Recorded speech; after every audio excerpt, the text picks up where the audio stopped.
Hello there everybody, this is Alex from Hardcore and Guides bringing you my guide for Transformers Devastation on Prime difficulty. And today we're doing Optimus Prime's campaign and we're going to be starting with Chapter 1 of course. And when I say campaign, what I mean by that is I'm just going to be playing as Optimus Prime through all 7 chapters. And after I beat his, I will go on to Bumblebee and Sideswipe and then Wheeljack and then Grimlock. I'm going to be doing them each separately. So right now I'm going to show off what weapons I have. I have the Energon Axe, which is the B rank. And I have, looks like the Freeze Knuckles, I think it was S. I have this, I can't even see these. But you guys can pretty much tell what I'm pretty much getting. I'll get into the weapons later when we get into the actual game, what they do. But what I did is I leveled up Optimus Prime to 99 for each stat. And I also want to show off the tech I have to show you guys that I'm not going to bullshit this mode. So I'm not going to use any of these RNG based kind of, helper tech stuff. So I just want to make this as basic as possible for you guys to kind of grasp. That way I can let you guys get what you want to put on, and I just want to show you that I can do it without having basically assistance from other different weapons. But I want to go ahead and mention that I really love the hell. You guys don't know how much effort I put into this. I'm not saying like I need gratitude, but I put a lot of effort into trying to bring this, and now I finally can do it, and I still love this game. I put so much work in trying to get out to this level 99, and it was just ridiculous amount of trouble to go through. But basically, how the game works is it's pretty much basically Bayonetta meets Metal Gear Rising in a sense. And they allow you to do these things called vehicle attacks after you finish a combo, as you can see. That's pretty much one of them. The Bayonetta part of it comes with the idea that you can evade at the last second to use focus time, which acts as witch time, but it's a lot faster than it ends a lot quicker than witch time from Bayonetta though, I think.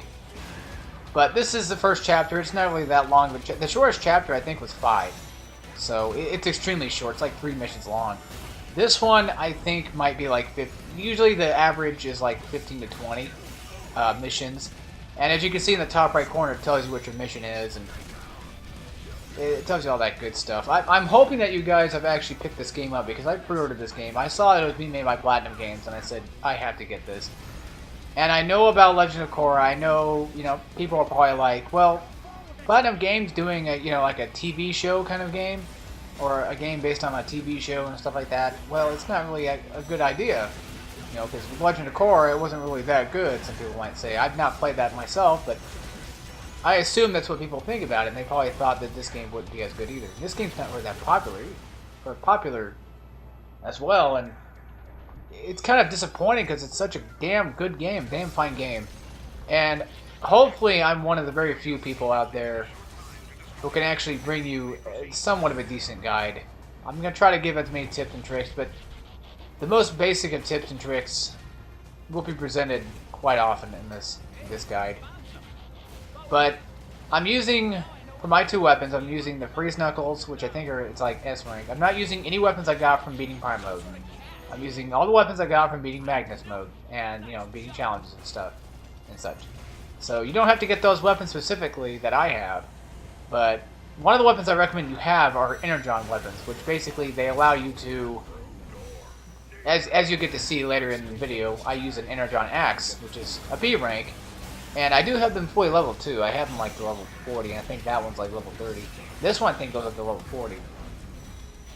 But I prefer using the Knuckles. I just like those kind of fast-paced, Bayonetta-esque, fighting combos and stuff like that. I don't really like the swords very much. They're not bad. I don't like the dual swords. I like the main ones. But the hammers, I despise the hammers a little bit. I'm just not a fan of the hammers in this game. I thought I would like them, but I was wrong about that. But I did make sure I have all my weapons leveled up for this difficulty.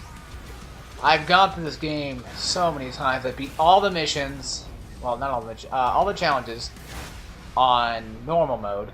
I did all 50. I've beaten the game once with Optimus Prime, once with Bumblebee, once with Sideswipe. So that's 3 times there. I beat it on Commander, I beat it on Magnus, and I beat it on Prime. So I've beaten the game at least a total of 6 times now, in the span of a few weeks. Because I did pre-order the game, and I got it on October 4th, or was it 6th? I don't remember what it was.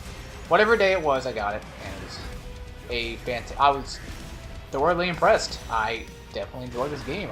I might be the only person who enjoys this game, but Optimus Prime, he feels like he feels one of the most basic of the characters thus far.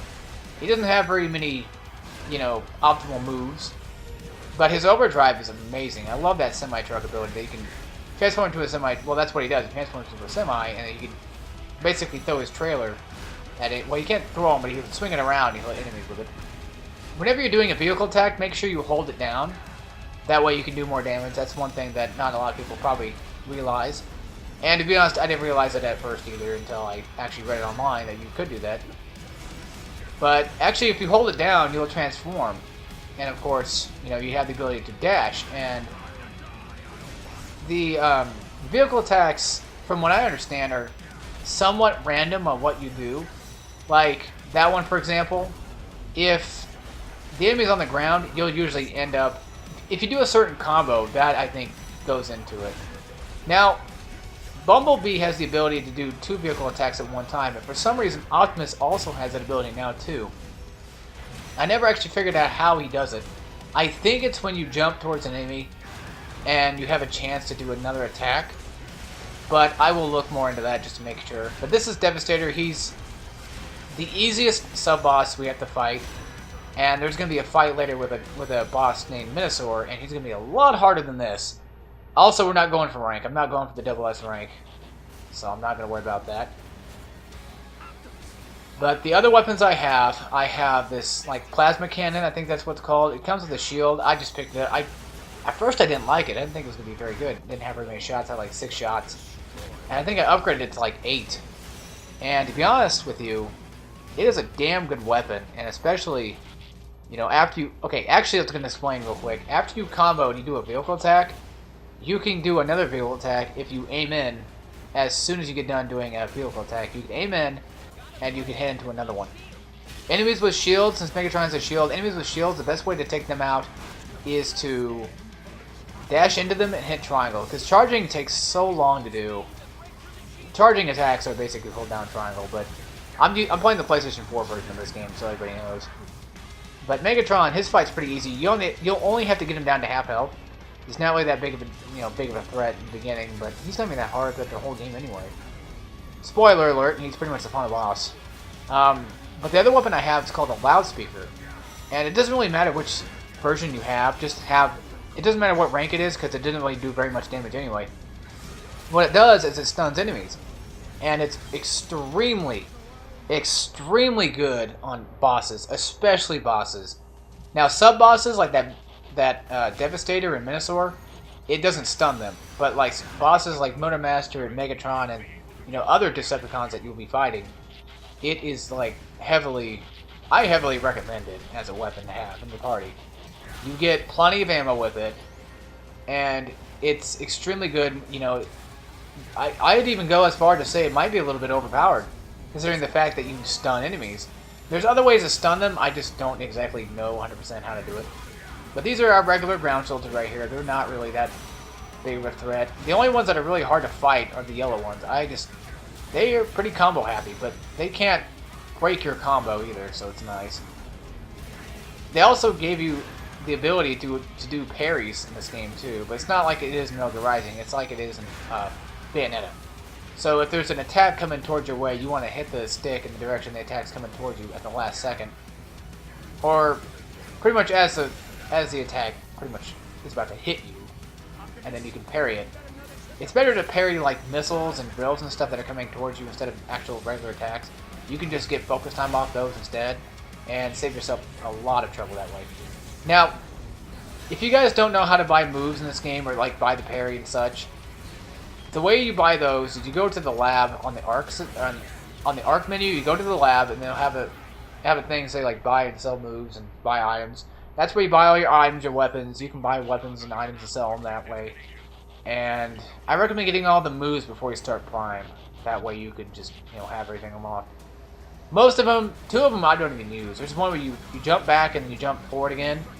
You hit the sit back and forward, and then you hit triangle, and you can pretty much get an enemy to back off you. And then there's like a spinning 360 move. It's kind of odd. I don't understand it. Then there's this one that's extremely good that you really need to have. It's where whenever you hit... Basically, it's like if you get hit, you can still evade and not actually lose health from getting hit. And you'll go into focus time. As you'll see that quite a lot, because the cursor for when I get hit, the marker when I get hit, will show up sometimes in my guide to this. And you'll probably be like, well, why do you get hit but not take damage? Well, that's because I have this ability that allows me to take damage and still end up doing focus time off them. Which actually, in the beginning of the game was extremely strict on focus time. Like, it wouldn't let me pretty much do focus time whenever I wanted to. Like, it had to be at that last second. It had to be precise. But when you unlock the ability to take damage or take a hit while you're trying to do focus time, you can keep evading, and eventually you'll get focus time pretty much every single time. So if you don't trust yourself with focus time like I do, then that move is definitely something for you to get. I recommend that move. And the other things I recommend, like I said, I recommend energon weapons just in case of enemies that might be too far away to hit. And yes, they do use energy, but to get energy back, you have to pick up these blue cubes and stuff like that, or you can use items that you might have. This move right here is definitely I keep saying like I recommend. Well, I definitely encourage you to have the ability to do dash into hold triangle, and then you spam triangle, and allow you to do like this flutter punch combo thing. And then after that, you can do a vehicle attack, and of course you can follow up with another combo where you can do what I like to do and, you know, whip out the pulse rifle or pulse cannon, whatever it's called, and shoot them that way. You can you can't do it with the Lab Master. You can't do a vehicle attack after you shoot somebody with the Lab Master though. So, you know, there's no reason to worry about that. But right there, you see why I glowed blue? That was because I got hit at the very last second that I actually did, you know, that I evaded. Now this part is not that complicated. I recommend dashing into that first like vehicle that he's riding on, and then after that, you can't hit him. He's got iframes. So then Megatron will transform into a tank, and for some reason go extremely fast. The best way to catch up to him is witch time. I mean focus time. My bad. And then when you get close to him, use a Loud Master to kind of stun him. That way you can get some damage off him. Because once you see where his name was, well, when his name's flashing red, that means he's going to go into this next sequence where he's going to actually have these like electrical fences standing around. And of course, I use the Lab Master constantly in this part just to combo into. Now, of course, I get ballsy and a little bit cocky, and I'm like, yeah, I can use it, but you know, I can do it without the Lab Master. But I'm like, no, this is a guide. This is not me showing off how, you know, if any skill. So I'm just going to go ahead and use the Lab Master to my advantage. Be very careful with the electric fence, though. Doing the dash attack and sometimes doing overdrive or vehicle attacks can render you hitting the electric fence, and you can take a lot of damage from it. But getting him to the wall is a definite good choice, because it won't render him immobile. It will. What it'll do is it'll just stick him to the wall, and he'll take a lot of damage. You can do that with any wall in this game too, and it's awesome. I love this game for that. It's an awesome concept. I do it a lot to the insectoids. I don't know why I did that. That was on accident. I do it to the insectoids a lot because they're easy to get on the wall, because usually they stick to the wall anyway. Well, not all the time, but sometimes, like these guys, they like to stick to the wall. That purple goop that they shoot at you does no damage. But what it actually is it's explosive like acid or something. And what it'll do is after a short period of time, it'll explode. But of course, if you're like me and you spam evade, you should pretty much be fine. So now our next mission at hand is to get these 3 power generators on, up and running. And for each 3, we have to fight 2 Constructobots. And I really despise the Constructobots in this game. They are difficult because they're tanky. That's the idea. They're really extremely tanky. And 5 of them will form, 5 or 6, will form a Devastator. And so, yeah, there is 6. Yeah, okay, I'm just doing my math completely wrong here. But 5 or 6 of them will eventually spawn, you know, a Devastator. Usually when you see Constructobots, they usually bring out a Devastator because it's just how this game works. Now, you see how when I did that slam combo, I think it's square triangle. No, it's not square triangle. Square. Yes, I think it's square triangle. I don't know. Try out different moves to figure it out. But I don't know exactly what combo it was. But there's a way you can slam the enemy on the ground. You can do like a jump, and you do a vehicle attack, and then Optimus will jump on top of them. Each character can do their own version of it, but you hold down the vehicle attack button that you do. Basically, it should be the evade. It should be set to evade. I just switched controls, obviously, but it had to be set to evade. And when you do it, well, one, you can do more damage, but you can stay on them for quite a bit of time. And then if you're... I'll get to show you guys later, eventually. Hopefully, I think I do. Where... Yeah, I think I actually do, because when you're on the Decepticon, and when you're on the enemy, and when you're revving up your tires, when you're holding down the the vehicle attack button, while you're doing the vehicle attack, when you jump on them, and what I'm getting at. Well, after you hold down for a while, you eventually jump off automatically. You can jump off at any time you want. You can let go at any time, but the game will eventually say, okay, that's enough. He's taking way too much damage. You got to get off. And so you get off the enemy, and this was like super precise jumping right there. I thought I was going to get hit by those, but I didn't. Well, this is so you jump off the enemy. Make sure you're facing a wall. That way, Optimus doesn't go too far away from the enemy, because he'll actually go a certain distance before he starts to turn around. Before you have the ability to turn around. And if you go to a wall, like I'll show probably not right here, but no. Well, that was close enough to a wall. You can still be in dash mode, or you can still be transformed into a semi-truck, and you can basically get another dash combo off into these guys. It's really helpful having these walls around, and it's so nice of them to actually give the ability to do damage, or not really extra damage, but you can still do damage while the enemies are on the wall. And pretty much combo. Yeah, I'll show right here. I turned the camera around. That way I can face the wall. And I messed that up completely. But, he was way too close to the wall. But I messed it up, unfortunately. But that's what I'm getting at. You want to jump off that wall and then... Well, not actually physically jump off of it, but kind of get away from it and then come back with a dash flutter punch combo. And it's amazing. It's seriously amazing. Like I've been saying throughout this whole guide, this game is... not perfect, but I've been playing it way too goddamn much to say it's not a fun game. Because this game only cost me like $54 to pre-order. I was surprised. I thought it was going to be like $64, but no, I was surprised.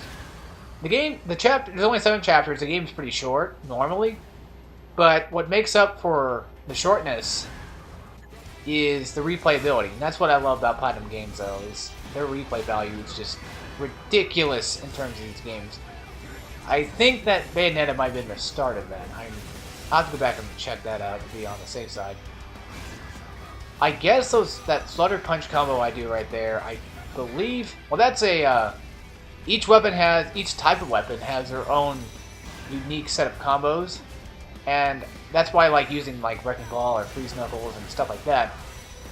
Is because they have this like Flutter Punch ability, and I believe it stuns them.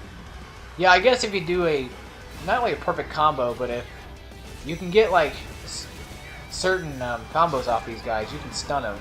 Which is not every enemy lets you do that, but as you can see right there, they give you enough leeway to do another shot and get that headshot.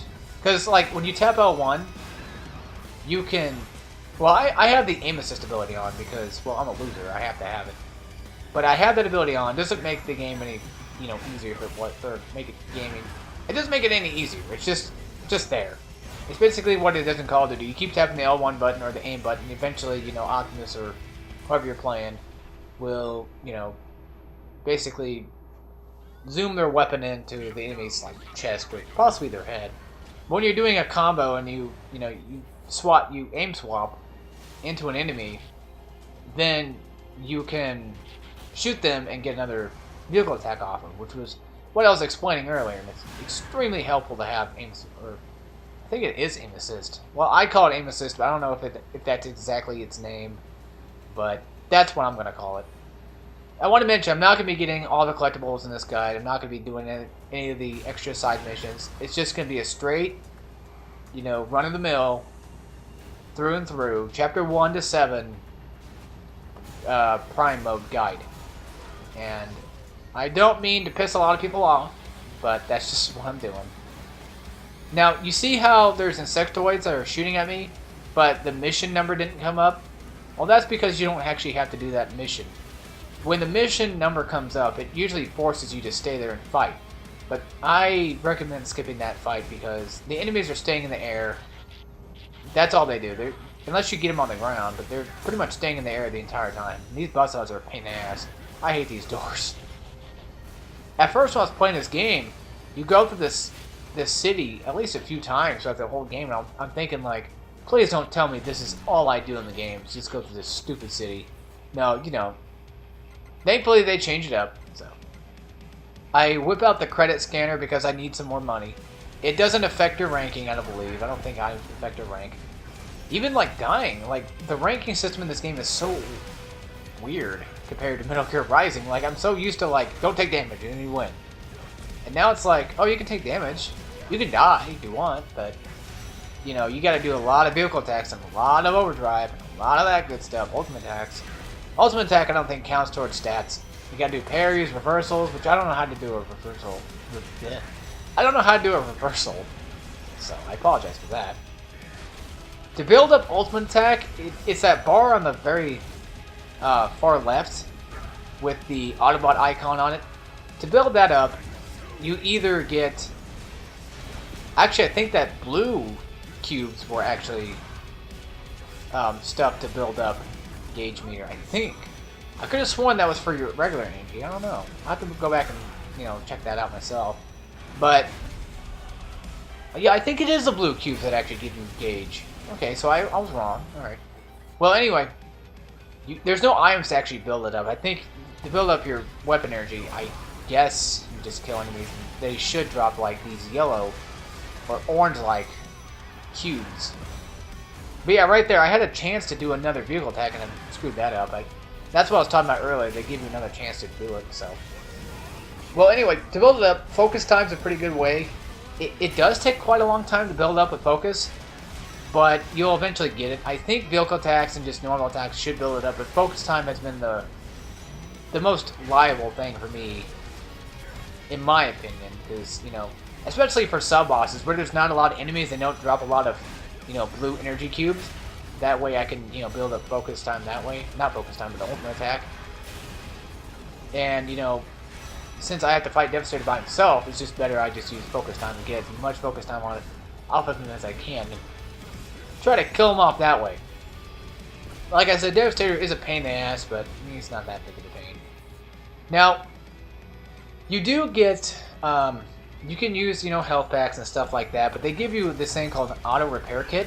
And it costs 200,000 credits to buy in the store. I think you can have, I don't know how many you can have capped, but you can have quite a bit. Most of the items in this game caps out at like 5 or 10. I don't know about auto repairs though, because I had 20 when I started Magnus mode. Then I had 10 when I finished it, and then in Prime I had like 2 when I finished it. So yeah, I didn't have very much when I started this again. But I will be buying more, so I just want to let everybody know that I will be going to the store and buying more. Somehow that killed me. I don't know, like I messed up somewhere and just died. I'm like, okay, well, take a death. But you can see that when you die, your damage counter goes to 0 again. But here's a result screen, and I just want to show all that stuff. I'll show what I got. But anyway, folks, I hope you all enjoyed this guide, and I will be doing Chapter 2 next. And I will see you all then. So take care, everybody.